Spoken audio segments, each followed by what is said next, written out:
Caríssimos, aqui que vos fala é o professor Marcão com mais um Marcão na História. É o resumão do Marcão. Pedido a sua inscrição e o seu like. Aquela rapaziada que tinha prometido que ia se inscrever no canal, só manjando, hein? Tô de olho em vocês. Vamos falar sobre Idade Média, agora especificamente sobre as classes sociais.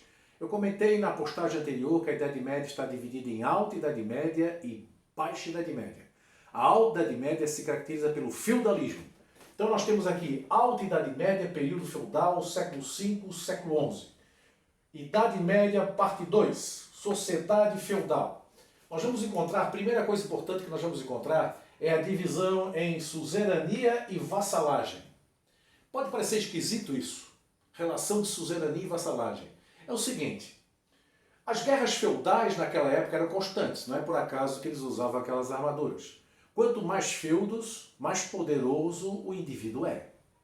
Então o nobre, pode ser um conde, um marquês, um duque, que eram proprietários dos condados, das marcas e ducados, como já expliquei anteriormente, esses indivíduos viviam nas guerras feudais de forma constante, procurando aumentar o seu domínio. Quanto mais feudos, mais poderoso o cara era.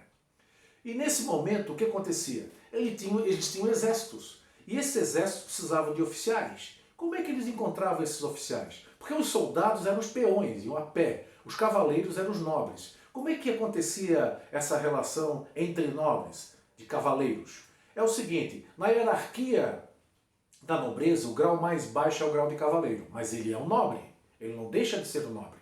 Ele não é o filho mais velho de um outro nobre, um conde, um marquês ou um duque. Então, se ele não é o filho mais velho, ele não vai herdar nada. Mas ele é educado na arte da guerra e ele é educado como um nobre. O que faz ele então?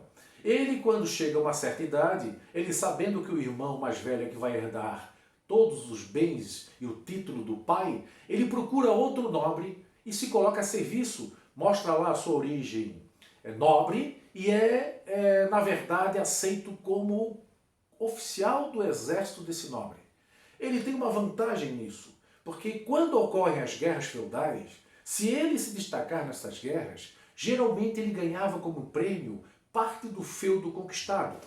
Então, o nobre, o suzerano, contrata esse cavaleiro. Quando esse cavaleiro se destaca e ele vence, ele concedia parte do feudo conquistado a esse cavaleiro. E esse cavaleiro passaria a ter feudos agora, ou ter um feudo. Se fosse um condado, ele seria um conde, se fosse uma marca, ele seria um marquês, se fosse um ducado, ele seria um duque. Pequeno, não tem o poder daquele suzerano, mas ele já tem, né, as suas terras, coisa que ele não teria se ele ficasse lá junto com o pai, porque o irmão mais velho queria herdar tudo. Então olha só, o suzerano concede o feudo a esse cavaleiro. Esse cavaleiro chama-se, vamos chamar de vassalo. Ele recebe o feudo e deve obrigações, deve fidelidade a seu suzerano. Então a Europa ela era cheia de relações de suzerania e de vassalagem. Um suzerano podia ter 50 nobres como vassalos. Então você não comprava briga com um, você comprava briga com 51. Então era um problema seríssimo e a Europa vivia em guerras constantes. Como eu já falei, por isso aquelas armaduras todas, aquela proteção toda. Os castelos com pedras, fosso em volta, ponta elevadiça, soldados, eles queriam se proteger, porque eram constantemente atacados. A suzerania e vassalagem, então, era uma relação entre nobres, suzerano e vassalo. Suzerano concedia o feudo, vassalo recebia o feudo. Classes sociais, sociedade fechada sem mobilidade social. Classe A, nobreza, os belatores, os guerreiros, os senhores feudais. Viviam das guerras feudais, eles gostavam disso, e dos torneios, as chamadas justas, competições. Você deve ter visto já, né? Uma mureta, cavaleiro de um lado, cavaleiro do outro, eles atravessam correndo com um cavalo com uma lança, para ver quem derruba o outro. Ou provas de espadas, ou provas com martelo, lutas com martelo, aquela bola cheia de pontas, com uma corrente e a ponta, um cabo de madeira em que eles se socam, na verdade. Eram as famosas justas, os torneios. Isso era na época de férias, hein, quando esses carinhas não estavam em guerra. Eles gostavam do conflito. Classe B, o clero católico, os oratores. Esses caras eram os intelectuais. Todo o saber da antiguidade ficou retido nos mosteiros e nas catedrais. Então a igreja deteve o saber. Eles se tornaram intelectuais. Eu estou falando intelectuais. Eu não estou falando, em hipótese alguma, em saber ler e escrever. Eles estudavam várias áreas do conhecimento. Inclusive falavam vários idiomas. Eles detinham o saber. E tem aquele ditado que diz, quem detém o saber, detém o poder. Então, olha só, a Igreja Católica tinha os intelectuais, detentora do saber, e se tornou uma senhora feudal, porque os nobres feudais viviam nessas guerras constantes e eles deixavam de herança para a Igreja parte do seu feudo, porque eles achavam assim que conquistariam um lugar ao céu. Naquela época valia o teocentrismo, tudo era centrado em Deus. A Europa vivia uma religiosidade imensa, tudo era Deus, Teo, Deus, centrismo, centro, tudo centrado em Deus. E quem representava Deus na Terra era a Igreja Católica.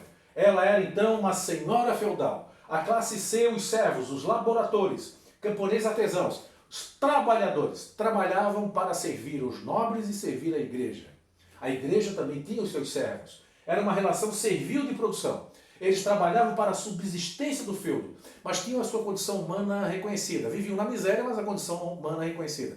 Moravam em choupanas, com telhados de palha, um buraco em cima do telhado para sair a fumaça, fogãozinho de pedra, uma cama feita de madeira com palha e um banquinho de 3 pés, que eram os móveis que eles possuíam nessas choupanas. Lembrando que o inverno é muito rigoroso, imagina 10, 20 abaixo de zero, eles morando nessas choupanas. Então realmente era uma miséria danada. Mas eles trabalhavam para sustentar a estrutura econômica do feudalismo, que era na verdade uma agricultura de subsistência.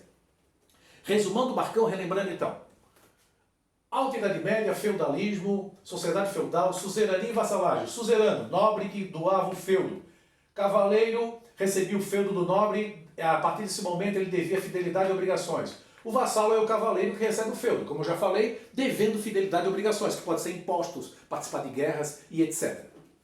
Classes sociais, sociedade fechada, sem mobilidade social. Nobreza feudal, belatores, guerreiros, viviam nas guerras feudais, ou nos torneios, as chamadas justas, eram os detentores dos feudos. O clero católico, os oratores, os membros da igreja, os intelectuais, detentores do saber, era uma senhora feudal poderosíssima, com grande prestígio social e político.